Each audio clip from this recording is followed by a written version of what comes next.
Sharon Snyder is a graduate of Los Alamos High School. She went on to become a teacher and worked throughout her career at Sandia High School in Albuquerque.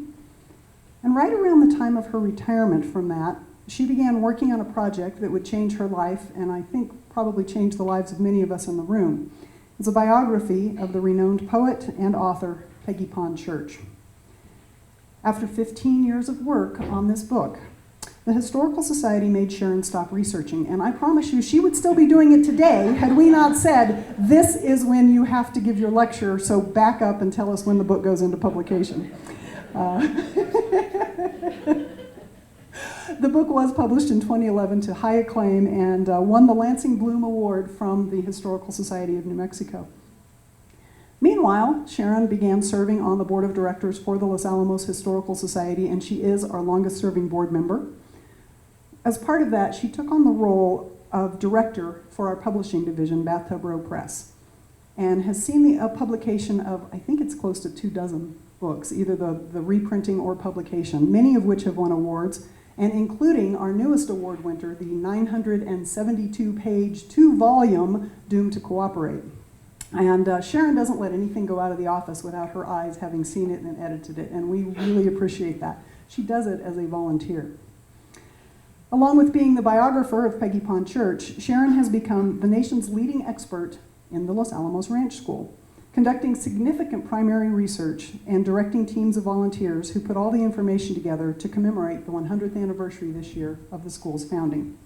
So it is my great privilege to introduce to you this evening a mentor and a very dear friend, Sharon Snyder.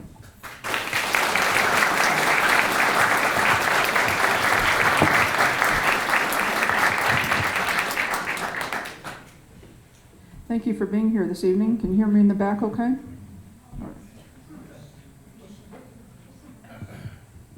Tonight I would like to tie some strands of history together to see how we arrived at the scene described by Peggy and Farmer Church in the little book called When Los Alamos Was a Ranch School. And that's where those words at the bottom come from. I'll read you the whole quote. There was not much more to begin with than a homesteader's farmhouse, a few sheds, and a muddy puddle of water used for watering stock. So that was either Farmer or Peggy saying that. Maybe both of them agreed to that. But I don't agree that that was the beginning. Many things had to happen to get to that point and beyond, and that's what we're going to look at tonight. Now, if I don't mess up this thing. There we go. Our story begins in Detroit, Michigan, July 6th, 1872, in that house. Probably should be a mansion. It's huge. Beautiful home. That was the home where Ashley Pond Jr. was born. He was the third child of Ashley Pond Sr. and his wife Harriet. There was a son, Stanley, and a daughter, Florence. Sadly, Stanley did not make it through childhood, and so when he died, Ashley became the surviving son, with all of the pressure and expectations that come with that. During his childhood, he was ill quite a lot. He had lung problems, bronchial problems, was out of school sometimes weeks at a time, bed rest. And so most of that was probably attributed to the industrial air around Detroit. And it was something that Ashley realized later, and you will see that crop up in how he plans the ranch school. What happens to young boys at that age when they're in that kind of condition. His father was a man who had great expectations for his son, I'm sure. Ashley Pond Sr. was an attorney for Vanderbilt on his northern railroads. At one time, he was such an astute mind at legal issues that he was considered for a justice position in the United States Supreme Court. The opulence you see there in the library gives you an idea of what it was like for Ashley growing up with the expectations of a father like that and a family that grew up in good circumstances in a large city. He would eventually go to Yale and try to live up to some of that. But with all of that in mind, well, here's a nice picture. I forgot this was there, sorry. This is a nice picture of him at about the age we're talking about now, when he went to Yale and so on. So how, with all of that kind of background, did we get to this? That's part of what we want to examine here tonight. He looks very comfortable in that saddle somewhere in New Mexico, and he loved it here. It was so different than the life he grew up with. And we want to see how we got to this point, at a time when he probably was considering putting together the ranch school.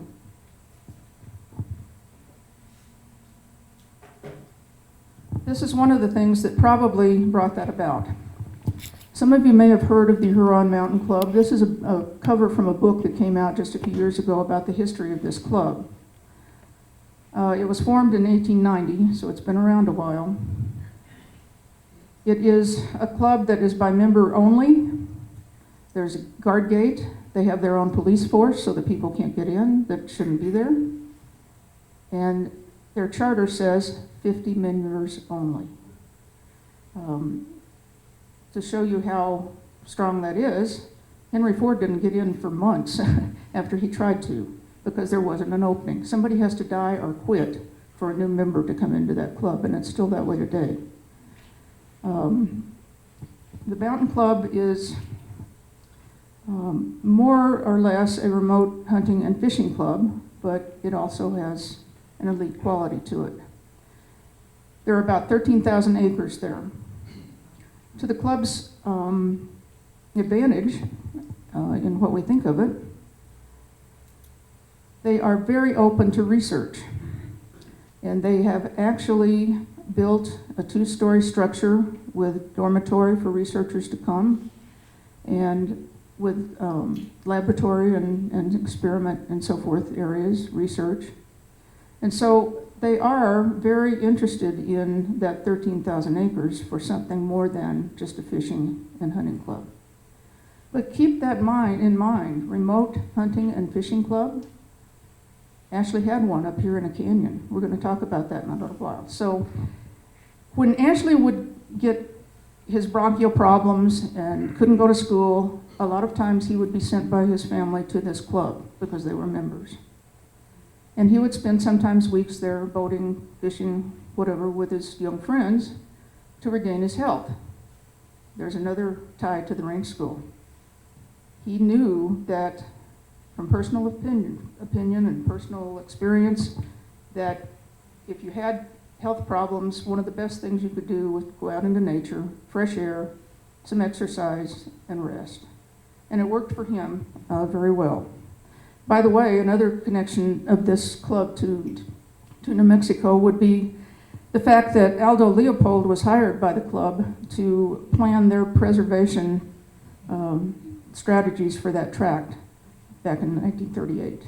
So most of us in here understand the importance of Aldo Leopold to New Mexico.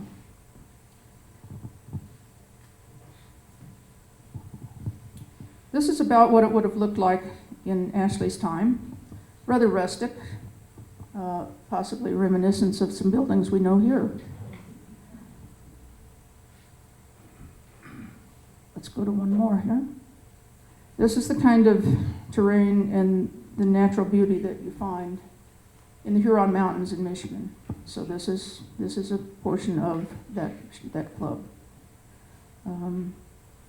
So in a way, his health problems were very keen in where we ended up, what Ashley decided to do with his life later. I don't wish poor health on anybody, but we got a lot out of that. So he enters Yale. He's entered as an older person because he's missed education along the way. And so most of his classmates were younger. I don't know if that had any effect on him staying or not, but after 5 years of trying to get a degree, he dropped out finally. He didn't finish. In post-Yale times, he went to New York City. He traveled some. He was in Europe. And then in 1898, a war started. We lost the battleship Maine in Havana. And Ashley decides he's going to sign up as a Rough Rider. It suited him well. However, as in several cases, he came down with typhoid before the troops left for their famous charge up San Juan Hill. And he became so ill that he was sent to a hospital in Georgia. When he got on his feet enough, he was brought home by his father to Detroit. And then we go back to the scene of how do you come back from this? And I think either it was a dual decision or Ashley's decision to get into the West, where people were sent at that point to recover their health from TB or similar diseases. And so the family sends him at that point to a little town named Catskill. It's no longer there. It actually only lasted about 10 years. But somewhere around circa 1899, Ashley shows up there. He is sent to work on a ranch so that he's having pretty definite activity, exercise in ranching chores. He's in high mountain air, which is good for him. And he does recover his health that way. Catskill is a fairly nice looking little town at the time. It was a lumber mill. There was a railroad spur that came out of Trinidad, Colorado to pick up the lumber and take it back for shipments. So it was a thriving place. You see a nice Sunday picnic with people in nice clothes there in the park. And what ranch lands might have looked like on the bottom here. A coincidence possibly is that in Catskill at that time there was a hotel called the Fuller Hotel. Now we're sitting in a lodge called Fuller Lodge.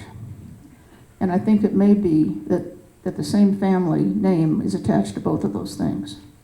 Now we'll talk about the Fuller Lodge connection later, but there was a person that used a lot of lumber, a furniture maker in Michigan at that time named Philo Fuller. And he would have possibly used quite a lot of lumber.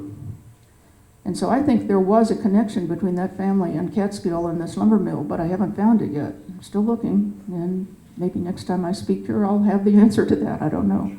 But I think the answer is there. So, at any rate, I told you that the town lasted only 10 years, so after that point, Ashley had to go somewhere else, and Detroit wasn't going to be it. And so he decides he's had good experience with gaining his health through the beauty and freshness of nature, and so he decides that he will start a ranch school. So this was the first step. This isn't our ranch school, but we wouldn't be here without that one. It was in Shoemaker Canyon, which is about 5 miles to the east of the little town of Watrous.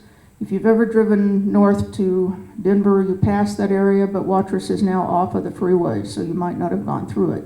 There's not a lot left there, but there are a few homes and so on. At one time, it was a thriving town. And so that is what drew him. He actually bought 3 ranches. He put a ranch school on one of them. This would have been the view you would have seen coming into it. These were the buildings that made up that ranch school.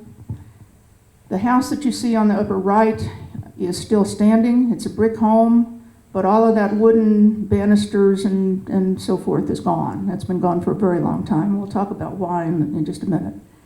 The barn on the lower left is made of adobe. It's a large 2-story barn with a loft. That's still there too, but you wouldn't know you were looking at the same one. It's really been renovated. The house looks a lot more like it did then than the barn does. Ashley added 2 buildings for incoming students, a dormitory, and this larger building on the right at the bottom, which held classrooms, a kitchen, dining area, teacher's quarters, and perhaps quarters for a nurse. The reason I say that, I'm about to tell you about the flood that hit this, and that night the nurse was there, so I think there had to be some quarters for her, even though we've never found any definitive answer to that. So it's a fairly large structure, as you see, and if you look just to the left of that roof, there's the brick house over there. That's how close that was. So these boys' buildings were very close to his home, so that he would have been able to watch out for them carefully and know if there was anything amiss.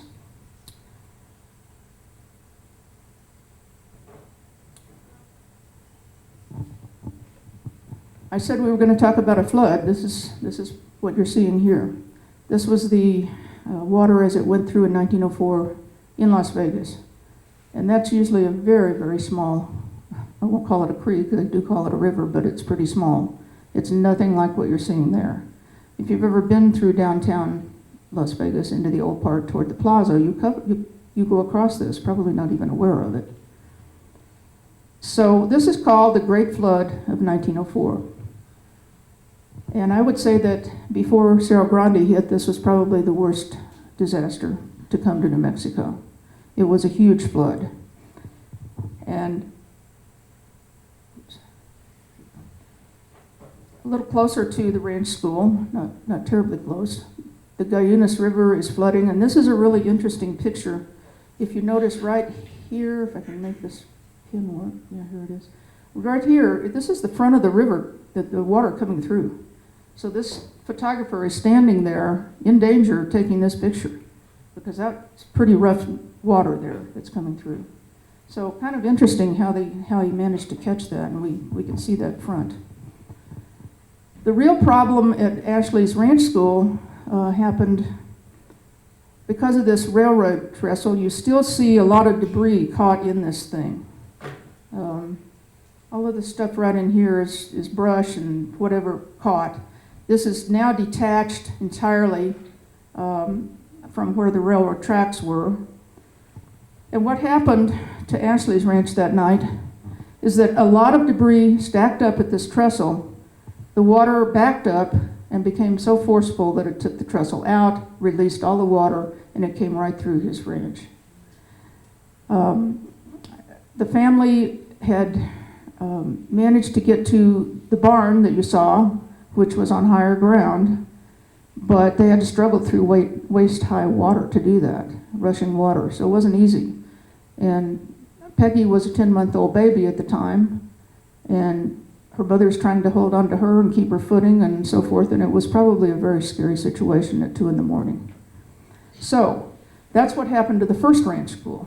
Obviously, it didn't survive that. He would have had to build all the buildings again, and I think he was more disillusioned at that point because of what happened than awed by the prospect of having to rebuild everything. So at that point, that particular ranch school was gone.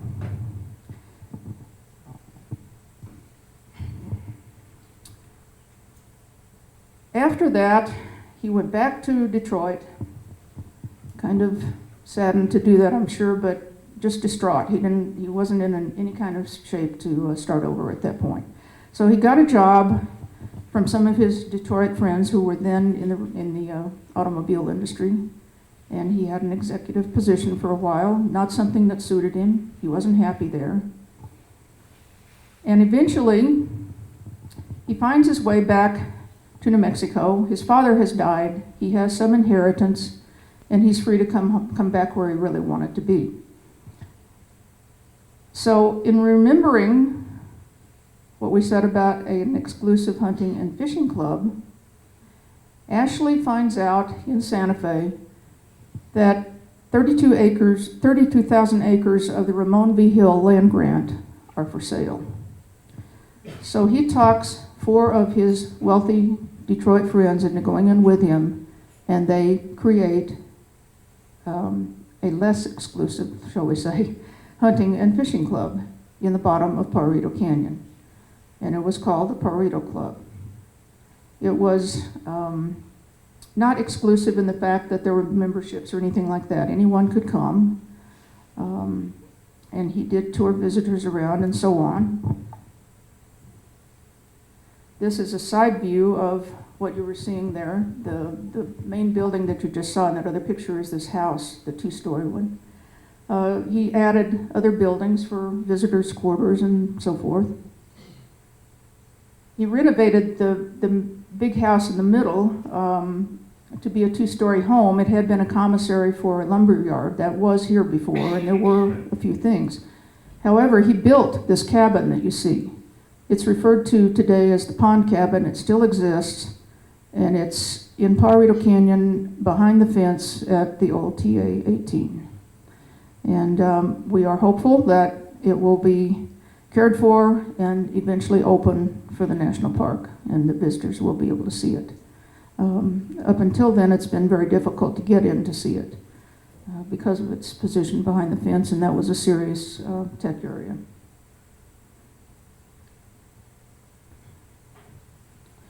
This is what the inside of the cabin looked like. It would kind of be nice if we could maybe reconstruct that for visitors to come in and see this, but the cabin has had some significance in other eras, so I don't know that we should really focus on just one. But you can see that Ashley had a fairly comfortable area there to run the Pajarito Club. His 4 partners were in Detroit almost all the time. 2 of them never even saw it, 2 bankers. Did not come down to see it. The other 2 were people in the car industry. They did come at least once, but none of them were really as thrilled about all of this idea as Ashley was. And so eventually, though it did draw visitors, that wasn't a big income for the place, and Ashley had great dreams, and he spent a lot of money on it, and it didn't succeed in the long run. But that ties back to his days at the Huron Mountain Club and what he thought should be healthful activities outdoors. Here are a few of the visitors that he toured through the club. Some of the people who came were noted names at the time. There was an opera singer from the Met in New York who needed a break and needed some time away. There was a leading magazine reporter, a newspaper correspondent. The women who Leslie Pulling Kempis wrote about in Ladies of the Canyon were involved here, visitors, and ultimately one of them settled here after this failed, bought part of the club. This was known as Ashley's limo. This is what he toured people around in. So for a short time, about 2 years, this was a success. Now there is one thing to really consider here as far as the ranch school connection is concerned, and that's one family that visited more than once from San Diego, California, the Templeton Johnson family. Their children here are playing with the Pond children. If I can get this, can you see that red dot from the back? I don't know if you can or not. The person over here on the left is Dottie Pond. Peggy is here turning off some water. We have over here her little brother, Ashley, 3. And we have 3 of the Johnson boys. This is Winthrop, who ultimately became a ranch school student and graduated from the ranch school. Arthur and Alan Johnson. Alan Johnson, when he was 93 years old, I connected with for research, and he was incredible. For one thing, I think I knew that right off when I saw his email address. His handle was Elder Jock. And when you're 93 years old, I think that says a lot about you. So that was a lot of fun, and he was a wonderful person. And I learned a lot about the connection of this family and what the possibilities were in planning for the ranch school.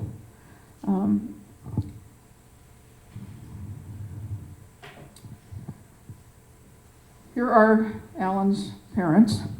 Templeton Johnson was a noted architect. He studied in Paris, came back through New York, and eventually came to San Diego to visit his wife's parents, and they decided they didn't want to live anywhere else, so they just stayed there. And he became very noted for his Spanish influence in architecture. Many of you may have been to what we would maybe call Museum Hill in San Diego, the buildings that are left from the 1915 exposition. And he designed some of those, the art museum in particular. It's got an incredible facade. So that's his reputation. Why are these people significant for the ranch school? Maybe on two levels. One, this couple founded the Francis Parker School in San Diego. It was highly progressive, which was a very popular way to design schools at that point. It was designed on an open air basis. Lots of time outdoors for the students, nature in the curriculum, small classes. I visited that school about 20 years ago when I was doing Peggy's research, and it still has classrooms that have walls on 3 sides, and it's all open on the 4th wall, out to a lawn where the kids can go out there and sit and study if they want to. It's a very different sort of environment. If you think about our ranch school, the sleeping porches that were open, all of the time spent in the outdoors. Classes were in the morning. The afternoon was for community service projects or hiking or some activity out in the mountains. It fits very closely. And I think on those visits, when the Johnsons were visiting the Pajarito Club, that they and Ashley and Hazel probably sat around and talked about those advantages and what a school should be like. And I don't think it takes a lot of conjecture to believe that that happened, especially seeing what the ranch school became. All of the Pond children, by the way, went to the Francis Parker School for at least a couple of years. The theory of the school, or the basis, came from a man named Francis Parker, and his quote on that was, "Active learning through study trips, creative opportunities, and challenging hands-on projects." That doesn't fit anything any better than it fits the ranch school. So Ashley's dream was coming alive again. His first school failed. It's clear that he was starting to think about another shot at it. So did the Johnsons give Ashley ideas for his eventual school? I think there's no doubt that they did. This is the Francis Parker School, what it looked like when the Pond children would have been there. And I'm pretty sure that Templeton Johnson designed that building as well, but there's no record that I found that says that. However, I wonder, and again, there's no record on this one, but it looks like that he is a very high choice for the designer, the architect that designed the big house, which was here until just after the war. It changed through time. There was a 3rd floor added on it later, but there are only a few possibilities of who could have given us this architect's rendering and the plans that were used to erect this building. Templeton Johnson, in my mind, is high in the category. Others would have been the I.I. Rapp brothers in Santa Fe, but Heather has done numerous stints at research on this, and she says she has found something that probably precludes them doing it. So they're probably off the list. Ashley had a cousin in Chicago, Alan Bartlett, who also may be the architect of this building, but again, if they were, they didn't leave any papers behind, and that's unusual. Most architects keep files on all the projects that they did. That file is not there. So it's hard to say. There's even some speculation that Hazel Pond had some design skills and might have been the person who designed this building. So whether we're ever going to get an answer on this, I'm not sure, but I think Templeton Johnson is a very good candidate for it because of his many trips to New Mexico in those years, his relationship with the Ponds. And so that's a possibility of a connection. Oops. Here's another interesting connection with the early ranch school. You see here on the right, it's a photocopy of a brochure that was put out in the first year of the school, 1917. This is from the State Archives, so we'll give them credit for this. This is in the the Farmer Church collection. And if you notice, you won't be able to read this because I can't read it standing this close, but this name right here that says officers is S.F. Bemis, Secretary and Treasurer. Down here, S.F. Bemis, Board of Directors. And for a long time, we wondered, who is S.F. Bemis? And then when Linda Aldrich and John Worth wrote their definitive book about the history of the ranch school, they found out who he was. He was, at the time that he was listed here, a fairly young man, New England born, recent Harvard graduate, 1916. Later, he became the Sterling Professor of Diplomatic History and Inter-American Relations at Yale University. He was considered the leading authority on the diplomatic history of the U.S. He won 2 Pulitzer Prizes for his books on history. And so how did he end up as a young man who wrote the curriculum for our ranch school in New Mexico? Now, there's a good question for you. It doesn't seem to make any sense. But I found eventually that it did make sense. He was aboard this ferry in 1916 when it was torpedoed by the Germans in the English Channel. He was going to study in Paris. He didn't make it there, obviously. 50 people died on this ship. He was listed as one of them at one time. But he ended up in the water in a time of year that the water was very cold. He spent several hours in that water till he was rescued, and it affected his lungs. So where do you go if you have affected lungs? You come to Santa Fe, Sunmount Sanatorium. So at some point during that time, when he's recuperating, he met Ashley Pond Jr.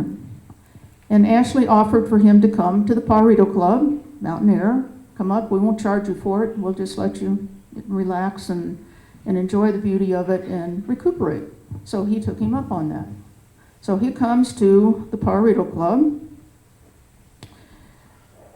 and in talking, Ashley finds out that he has what it would take as a college graduate and a believer in progressive education, what it would take to put a curriculum together.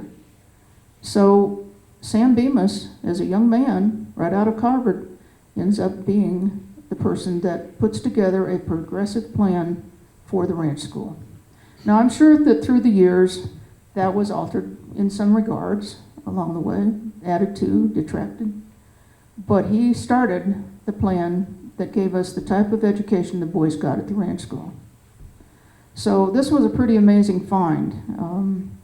We know this because Sam Bemis left a memoir at Yale in their archive that talks about those days at the Pajarito Club. So it was an amazing find, and I didn't do that one. Linda Aldrich and John did that. So you would have never thought that we had a connection to the SS Sussex in the English Channel, but we do. History's pretty amazing. This is an evening scene from the Pajarito Club. There are some people here we can identify. This gentleman sitting right here, having lost some of his hair already and so forth, that's Ashley Pond Jr. at the time of the Pajarito Club. We think this is Hazel, his wife. These two are visitors, and these two are homesteaders from the plateau above. This is Harold Brooke and his wife Cassie. As the Pajarito Club started to fail, money-wise and water-wise, because the creek that had carried some water when he formed the club was drying out. It was a bad year. And so there were problems, and he could see that this probably wasn't going to make it. His partners weren't happy about putting money into it anymore. And so he began to look at other possibilities, and Cassie and Harold Brooke were those possibilities. They had a homestead on the plateau above. There were a few buildings that could be used, and he talked Harold into a partnership so that he could start another school. Harold, his background was that he came here as a young man. He had had TB. He still wasn't in very good health. And so ultimately, the partnership failed, and Ashley bought him out. And we're on part of that property today.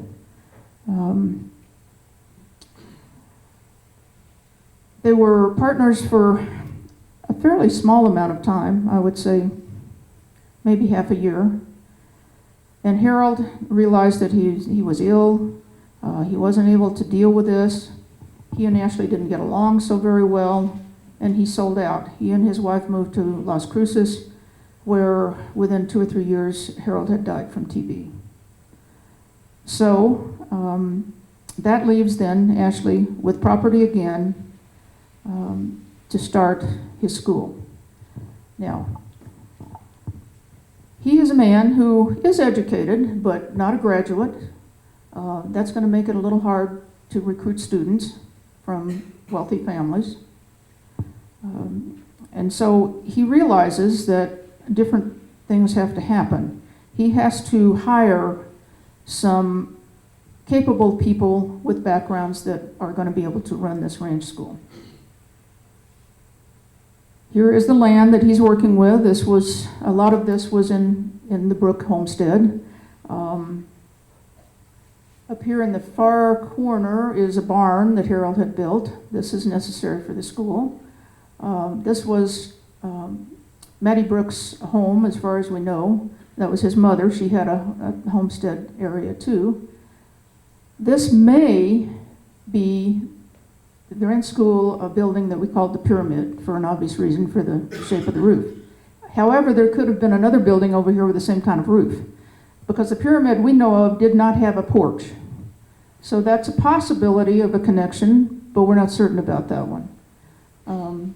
It looks like a pretty good porch, so I don't know why they would have pulled that off of there. My bet is there was a second building that looked a lot like that one. This is not the muddy puddle out here that we talked about. That's not Ashley Pond. That's just some other kind of watering spot. But there were a few buildings here. The barn was usable. Some of the other buildings were usable in the beginning. So he had to start on where he's going to put this school. But he's also going to need some other people. In Santa Fe at some point, just like with Bemis, he runs into a man named A.J. Connell. Connell has been a forest ranger down around Deming. He's now assigned to the forest over by Pecos, and he happens to be in Santa Fe. He's also running one of the first, maybe the first Boy Scout troop in the state. He has several boys involved in Santa Fe, and so he's used to working with young men. And so he agrees to give up his forest ranger position and come to help Ashley start this school. Now that was a stroke of genius, because A.J. Connell was at this school for the entire time. He was the only director. He designed a lot of the way this is going to happen. He brought in his Boy Scouting activities. Most of the boys that went through Los Alamos Ranch School as students became scouts. That was part of the deal. If they didn't want to be a scout, it wasn't required, but the activities were still very much along that line. So that was the structure. Connell was not college educated. He did come from a very good New York family. His forest ranger days brought in a lot of assets for him. And so he and AJ began to then recruit other young men to come and be on a faculty. The first recruit was Fayette Curtis. He had just graduated from Yale. He was a young man who did have TB at one time. He had we thought, recovered at that point, and perhaps had at that point, but he was weakened by it. So coming to the West was very attractive to him. He brought his mother with him. She was a widow. That was part of the agreement. He wouldn't leave her behind, so she came as well. And I think that she may have worked with the boys some that first year, teaching them some things. We have a picture of some of the boys sitting out on a porch with an elderly woman, and she's reading to them. So I think she found kind of a niche here as well, which was a good thing for both of them. Fayette Curtis was a scholar. I don't know if he was interested in Spanish armament, colonial New Mexico armament when he was at Yale, or if he got interested in that here. But he became a researcher of that. He had an article, a definitive article published in the Historical Review of those days, and he was really on his way to being somebody of influence. And then in 1926, the TB returned and Fayette died early. Sadly, about 6 months after he had married. Fayette and AJ had recruited this man for the second year. Fayette didn't come in 1917. That was all AJ, Ashley, and just a handful of boys.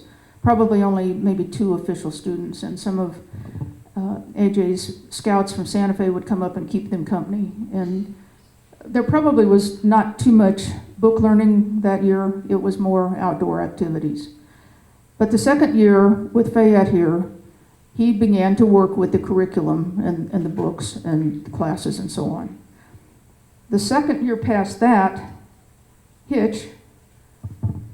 Lawrence Hitchcock, came in from Yale, and when Fayette died, he took over as headmaster, and that lasted until 1941. You see him in uniform here.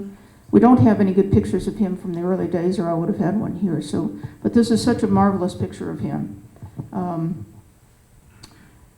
He eventually worked for the CIA after the war. He was stationed in Washington for security reasons during the war, and was called up in 1941, at which point Farmer Church took over as, we'll come back to Ed in just a minute, as the acting headmaster for the last couple of years at the school. Farmer came in 1921. So you see those first 3 men came within 2 or 3 years of each other to start working with the curriculum, designing what was going to be the living circumstances for the boys, bring in community service projects. All of that was their plan. And they were incredibly successful. They were the men that formed the basic core of the masters, the teachers that were here for the whole 25 years of the school. Fayette, had he not died, would probably have stayed that long too. He loved it here. In fact, he is buried out near where Graduation Canyon is.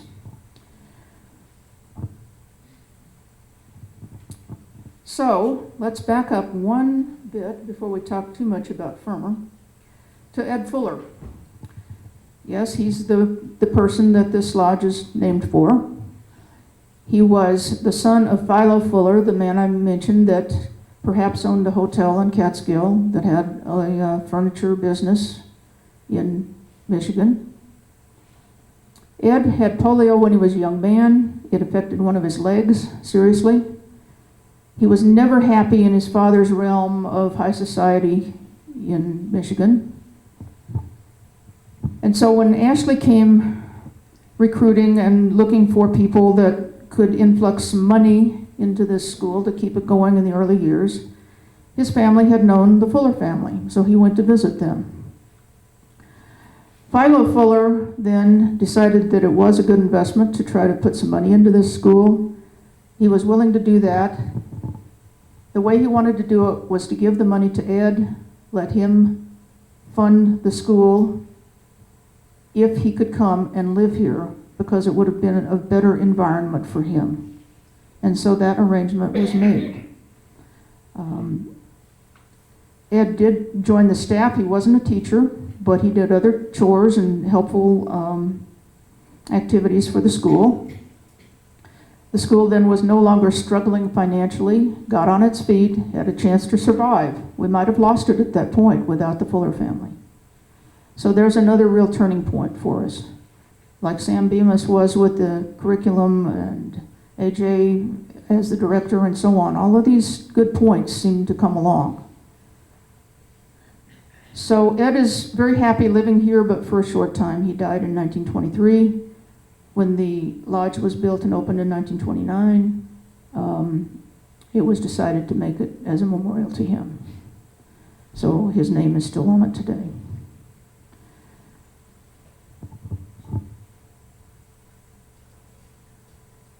Now we can go back to Farmer Church just a bit. One of the noted things he did was marry the founder's daughter. And so that made him a little bit more permanent on the master's staff. But I think he would have been fine without that, his own abilities. He was a very talented teacher. The boys loved him. They talked about him years after when they would be interviewed at times. He taught sciences. He specialized in geology. He and Peggy had 3 sons. 2 of them were students later, toward the end of the school. One was one of the 4 last graduates to church.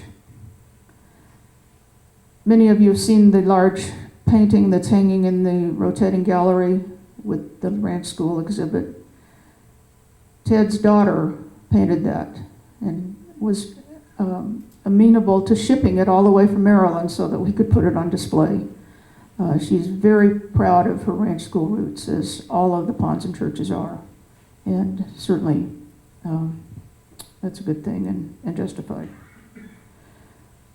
So, Fermer then takes over as the headmaster.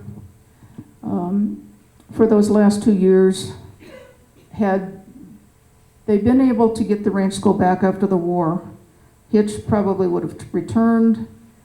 He would have resumed his headmaster position, and I think they would have all loved that, but it wasn't to be.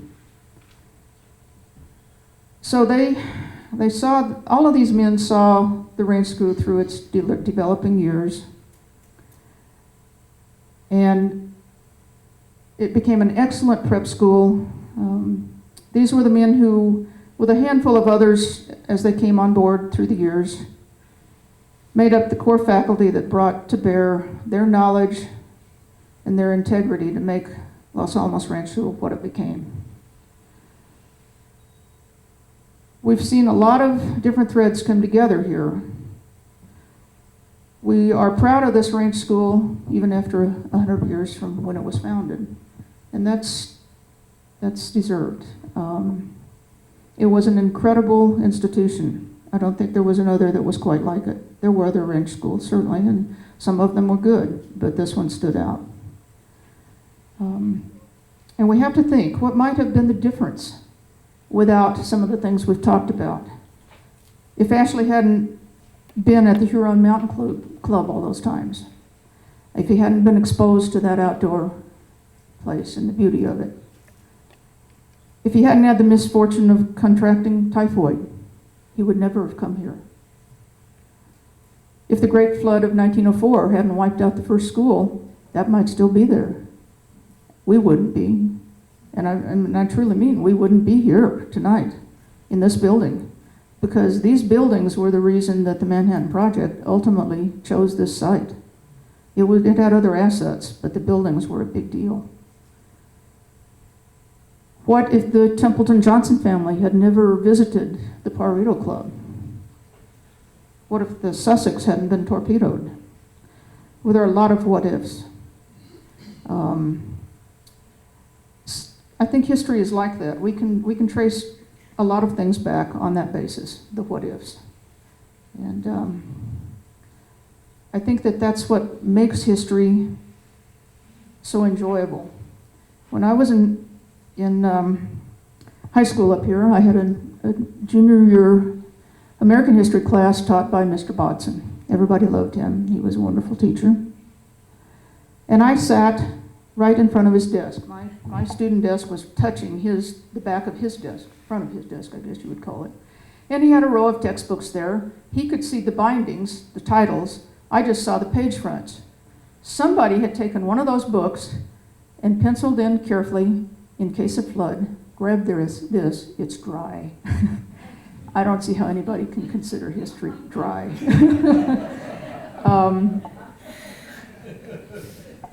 So these types of things, this type of research, the connections I've talked about tonight, if we hadn't had these events, we wouldn't be here today. Look at what it's become, because all of those things did happen. So I hope you've learned a few new things. You've enjoyed the research I've done on this, and it's ongoing. Maybe we'll do this again in a couple of years. Anyway, thank you so much for being here tonight. And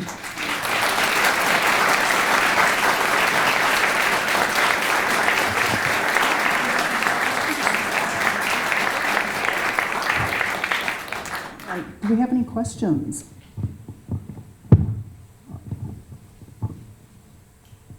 I hope you will talk a little bit about building this lodge, the history of the building. I don't even remember the timing and who paid for it, how much it cost way back when. It's fabulous. well, I can tell you a little bit about it, but you're looking at the expert right here. No, Craig Martin's the expert. I just helped. Well, you're a close second then. It was opened in 1929.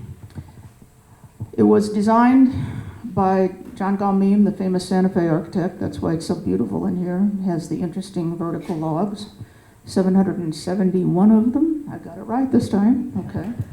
These were all logs that were handpicked by AJ and Meme, and a forest personnel came along and went with them to make sure that they were picking out things he wanted picked out.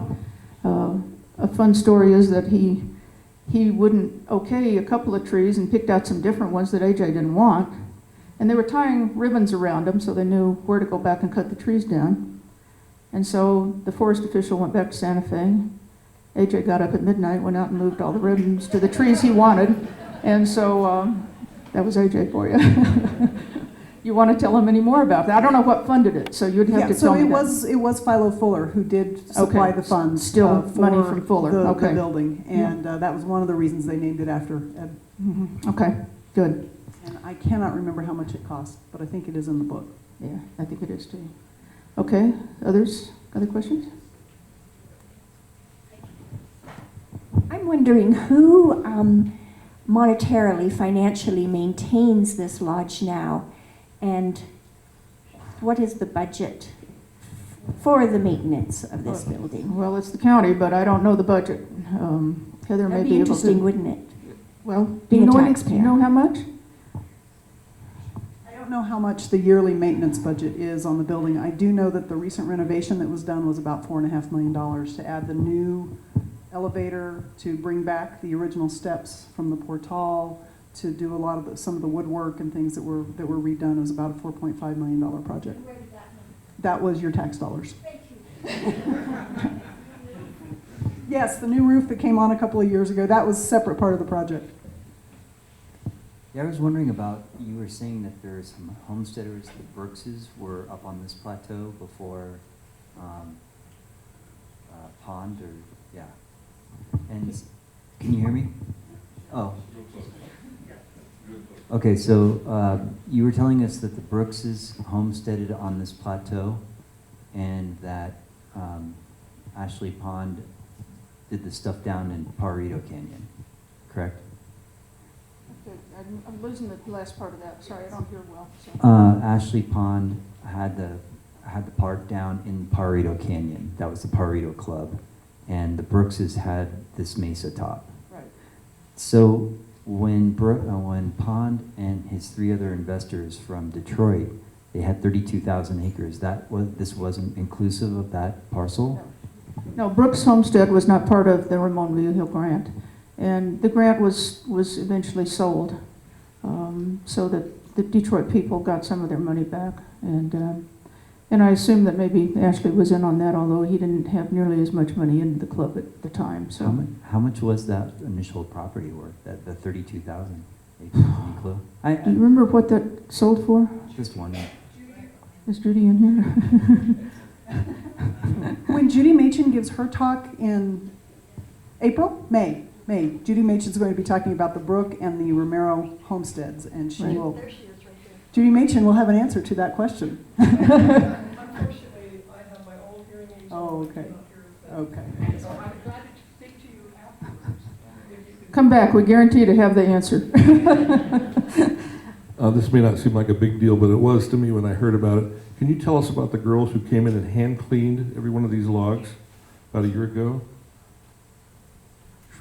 Girls that what? Well, there were two girls who kind of on their own time came with ladders, and have you noticed there's hardly any dust on these logs? They used to be covered with dust a year ago. I don't remember their names, but they were two girls that worked here. They did the housekeeping and stuff here. So that's Yvonne and Amanda, who are the new custodians of the building, Oh, and right. they take great ownership of this building. They love it, they love working here, Mhm. and they love being able to provide it for the community. So that's who did that. Right. That's it. Yeah, they're terrific. We're lucky to have them. What happened to the boys and the ranch in Watrous that when it flooded? Did they have students? There weren't boys there yet. They were fortunate. The boys had not come. They would have been there within days. So, and that would have been a very possibly sad situation. So everybody that was on that ranch that night did survive. No, I don't. It was somewhere in the mid-30s, but that included the town of Mora and a lot of the outlying areas, and even areas east of the Ashley Pond Ranch were hit by that flood. So, yeah. Well, after Ashley Pond established the school and named A.J. Connell to be the director, he seemed to sort of back off. He and did. moved to Santa Fe and Well, wasn't involved that much. he moved to Santa Fe, but he personally didn't stay there for a little while. I'll answer that question. Once Connell was pretty well set on what he was doing, Ashley did begin to back off. The reason basically was that it was World War I going on. He tried to get into flight training. They told him he was too old. So he joined the Red Cross and went to Europe anyway. We think that he was at first a ambulance driver, but we know that toward the end of the war, he was running a canteen for the Red Cross right on the front lines near St. Mihiel. He wrote a very interesting article that appeared in the History Review, or El Palacio, one of the two, when he came back, about his exposure to the front lines and the boys that were coming in and needing his help, and it was a pretty amazing thing. He was within earshot of the shells and so forth falling at the front line. And so he was there for a few months right at the end of the war. Then he did come back to Santa Fe. He had set his family up in a nice home on East Palace Avenue before he left. So they were taken care of during that time period. But after that, he never got as involved in the ranch school again. And so I think that answers your question on that. Yeah. Other Anything else? questions?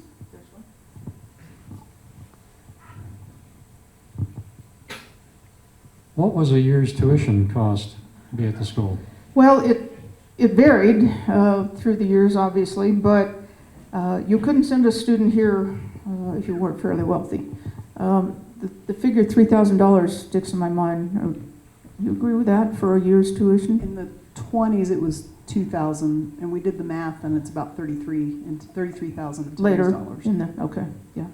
So it was very expensive, and there were one or two occasions that Connell felt a boy really could benefit from being here. He liked the boy, and he gave a scholarship, but it didn't happen very often.